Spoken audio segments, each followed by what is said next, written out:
होती है, उतनी अकल होती किसी में नहीं है। बताओ, मानियो जवाब, मानियो परीक्षित महाराज। क्योंकि कहा जाता है, जैसे मान लो एग्जाम्पल दे रहे हम ही हैं, अब हम तो बुजुर्गों के सामने बच्चे हैं, आप लोगों के सामने हम सब बच्चे ही हैं आप लोगों के सामने। क्यों? क्योंकि आप लोग दुनिया देख चुके हैं और हमने दुनिया देखना प्रारंभ की है। अब जैसे हम आप लोगों को ज्ञान बताएं कि आप ऐसे नहीं ऐसे चलो, तो हम बता देंगे आपको ज्ञान, क्योंकि हमें इतनी अकल नहीं है जितनी अकल आप लोगों में है। क्योंकि कहा जाता है जिंदगी की जिस सीढ़ी पर हम चढ़ रहे हैं, ध्यान रखना, गौर करना बात पर, जिंदगी की जिस सीढ़ी पर हम चढ़ रहे हैं, बुजुर्गों ने उस सीढ़ी पर चढ़ करके चढ़ना भी छोड़ दिया, क्योंकि वो जिंदगी देख चुके हैं, वो दुनिया देख चुके हैं। आप लोगों ने दुनिया देखी है, आप लोगों ने अच्छे बुरे की पहचान की है, आप लोग जानते हो कि क्या अच्छा है, क्या बुरा है, क्या सही है, क्या गलत है। अब हमारी ऐसे कहा जाए तो हम किसी को पहचान लेंगे? नहीं पहचान पाएंगे। क्यों? क्योंकि हमने अभी तक दुनिया देखी ही नहीं है। हम आपको ज्ञान दे तो क्या ज्ञान दे पाएंगे? कुछ नहीं, क्योंकि मुझसे ज्यादा ज्ञान तो आप लोगों के अंदर है। मैं आपको कुछ ज्ञान नहीं दे पाऊंगी। और ये बात बिल्कुल सत्य है, खास तौर पर आज की नई जनरेशन, अगर आप लोग 10 मिनट निकाल करके बुजुर्गों के पास में बैठना चालू कर दो, तो हम ये दावे के साथ कह सकते हैं कि दुनिया में तुम्हारी कभी हार नहीं हो सकती। क्योंकि बुजुर्गों के पास में वास्तव में जिंदगी जीने के मंत्र होते हैं। कितनी भी बड़ी मुसीबत में फंस जाओ, कितनी भी बड़ी मुसीबत में, ये उस मुसीबत से निकाल लेते हैं। इतनी अकल होती है बुजुर्गों के अंदर। लेकिन आजकल के नई मानत कौन है? आजकल के नए लोग मानते ही नहीं है कि बुजुर्गों के अंदर अकल है। क्यों? अगर कोई भी घर में, जैसे मान लो दादी हैं, दादा हैं या पिताजी हैं, अगर कोई सही राह बताते हैं बच्चों को, तो आजकल के बच्चे ये कहते हैं कि बुढ़ापे में तो बुद्धि खराब हो गई।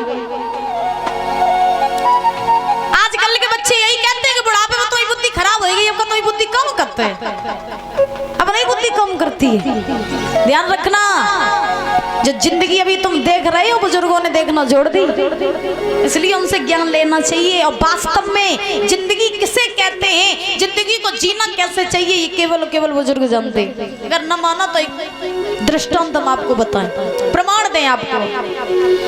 एक लड़का रहे, तो उस लड़के की शादी फिक्स हो गई। तो जब, बड़े ध्यान से सुन लेना बुजुर्गों, तो लड़के की जब शादी फिक्स हो गई, तो जिस लड़की से लड़के की शादी फिक्स हुई, उस लड़की के बाप ने लड़के से कहा, क्या कहा? क्या तुम बारात लेके तो आना, लेकिन बारात में सब नए लड़का आए, वो चाहिए कोई बूढ़ो बारात में न आ जाए। अच्छा, लड़के को ब्याह की रहे खुशी। ये बात देखिए हमने कि जब ब्याह होता ना लड़का को, तो बड़ो खुश होता करे महाराज, लड्डू फूटत रात मन में। तो लड़के को रहे खुशी ब्याह की, तो लड़के ने हामी भर ली और लड़के ने अपने ससुर से कह दिया कि अगर तुम चाहते हो कि बारात में कोई भी बूढ़ा ना आए, तो ठीक है, हम बारात में सब नए लड़कन को ले आइए, काऊ बूढ़े को नहीं ले आइए। बारात का समय आया, बारात तैयार हुई, लड़का दूल्हा बन गया। अब लड़के के जितने दोस्त सलाई मित्र आ रहे हैं, सो सबको महाराज इकट्ठो कर लो, बोले भैया तुम सब बारात में चलियो। अब लड़का ने अपने बाप से पूछी कि पिताजी तुम बारात में चलियो।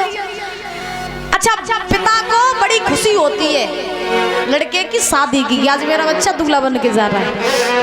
तो लड़का दूल्हा बना, तैयार हुआ। लड़का ने सब नए लड़कन को इकट्ठो करो बारात का जी। अब लड़का ने न तो अपने बुजुर्गों को पूछी, न अपने बाप को पूछी, काऊ नहीं पूछी, बारात लेके चलो आओ। और बाप बेचारो चौखट पकड़ के खड़ो के आए, मेरो लला जा कह देवे कि पिताजी तुम चलो। अब लड़का ने पहले ही अपने बाप से कह दी कि मनक न जाइयो कदाई, हाँ दिखाइयो न दे जाइयो बारात में। सो बेचारो बाप चौखट पकड़ के खड़ो। अब बाप बड़ो परेशान, बारात लेके लड़का चलवाओ। सो लड़का को नाना रहे, सो बड़ो जिद्दी, बड़ो जिद्दी। तो लड़का को नाना लड़के के पास में पहुंचे, बोले सुनो तुम अपने बाप को न ले जाओ, हमें कोई दिक्कत नहीं, रिश्तेदारों को न ले जाओ, हमें कोई दिक्कत नहीं, लेकिन हमें नहीं ले जाओ तो दिक्कत ही दिक्कत। हम जरूर जाएंगे, हम मानेंगे नहीं, चाहे कुछ भी हो जाए, बारात में जरूर जाएंगे। अब लड़का कहने लगा नाना जी अगर तुम चले गए तो बात गड़बड़ हो जाए, तो फिर ब्याह नहीं होए। नाना कहने लगे बारात ब्याह होवे चाहे ना होवे, लेकिन हम जाइए जरूर। नाना जी ने जिद पकड़ ली, लड़का समझ को जी हाय जी अब नहीं मानी। तो लड़का ने कही नाना जी ऐसा करो कि अगर तुम चलो ही चाह रहे हो तो तुम सबके संग न जाओ, तुम्हें हम छुपाए के ले चलिए। बोले ठीक कैसे ले चलो, लेकिन बारात में जरूर जाइए। तो लड़का ने कहा करो कि जिस गाड़ी में लड़का बैठ के जा रहा था उसी गाड़ी के पीछे जो डिग्गी हो तो भाई नाना जी को डाल लो।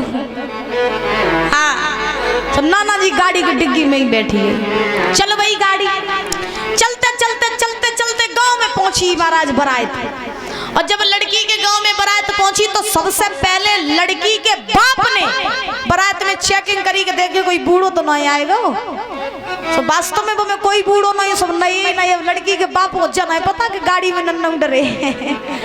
हाँ, अब बारात में सब नहीं नहीं।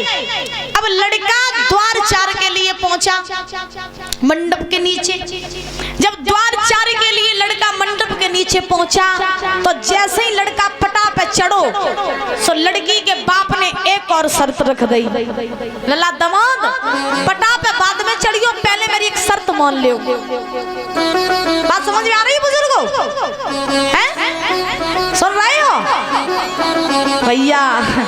सुनो तो ध्यान रखना। लड़की के बाप ने लड़के से कहा कि पटा पे बाद में चढ़ियो, पहले मेरी एक शर्त मान लियो। कौन सी शर्त? क्या शर्त?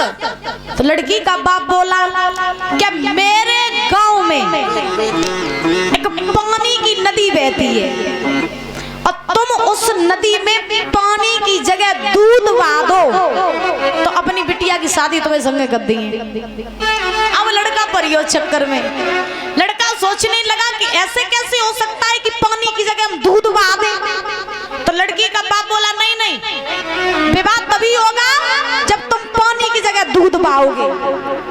अब बारात में सब नए ही नए रहे, सो एक दूसरे के मुंह वहीं देखो। आधे बारातिया तो पहले ही भाग गए, बोले अब नहीं भैया यहाँ पे कुछ हिलो पानी अब तो चलो। सो महाराज पतली गली निकलिए, भाग गई। अब लड़का बच्चों एक दूसरे के मुंह वहीं देखे भैया अब पानी की जगह दूध कैसे भैया? सो लड़के ने जवाब दिया हमें तो नहीं लगत के जब शर्त पूरी हो पाई तुम्हारी ससुर जी।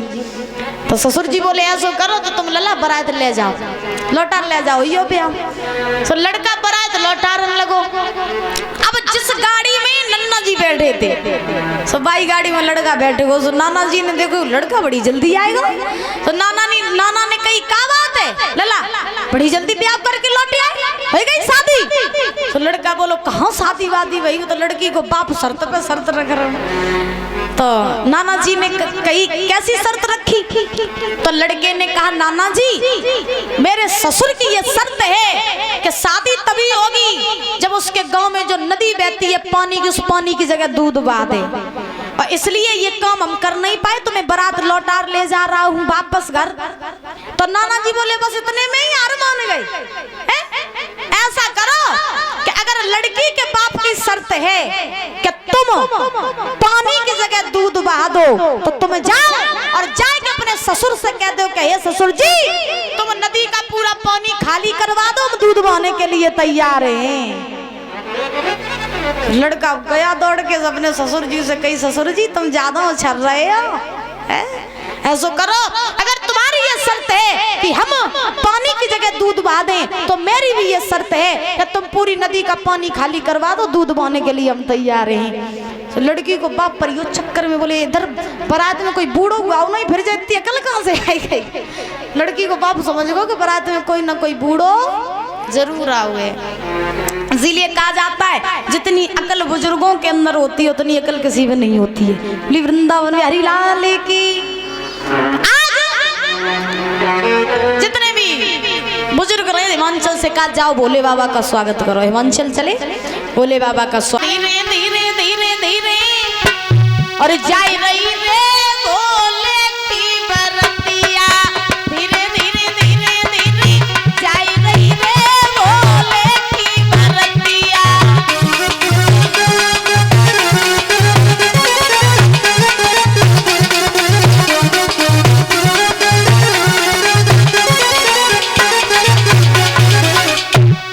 भोले की बरतिया सबू की बरतिया, भोले की।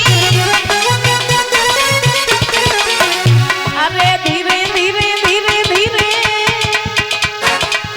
जाई रही रे भोले की बरतिया।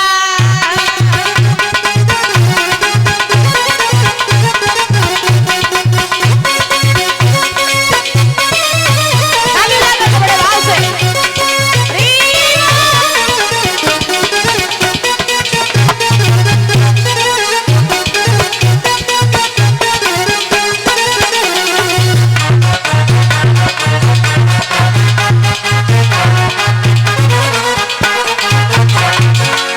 आज भोले बाबा की बारात चली, चलते चलते चलते चलते चलते चलते बारात हिमांचल नगरी में पहुंची। और जब बारात हिमांचल नगरी में पहुंची तो हिमांचल नगरी के लोगों को पता चला कि भोले बाबा बारात लेके तो आए हैं, लेकिन बारात में तो सब भूत प्रेत आए। आप सोचो दादा, अगर कहूँ भूत प्रेत आए जाए तो फिर इंसान की का दशा होते। हाँ, और हिमांचल नगरी में तो भोले बाबा पूरा ट्रेनर लेके ही पहुंच गए भूतन को। अब हिमांचल नगरी में शोर मच गया, सन्नाटा छा गया। भैया कोई अपने घर से न निकलियो, बारात नहीं आई, वो भूत आए, सब खाए जाइए भूत। तो सबने दरवाजा बंद कर लो, कोई घर से बाहर नहीं निकल रहे। अब हिमांचल भी घबरा रहे हैं कि बारात में तो भूत आए, अब हम कैसे जाए स्वागत करने का से दमाद द्वारा ठाड़े।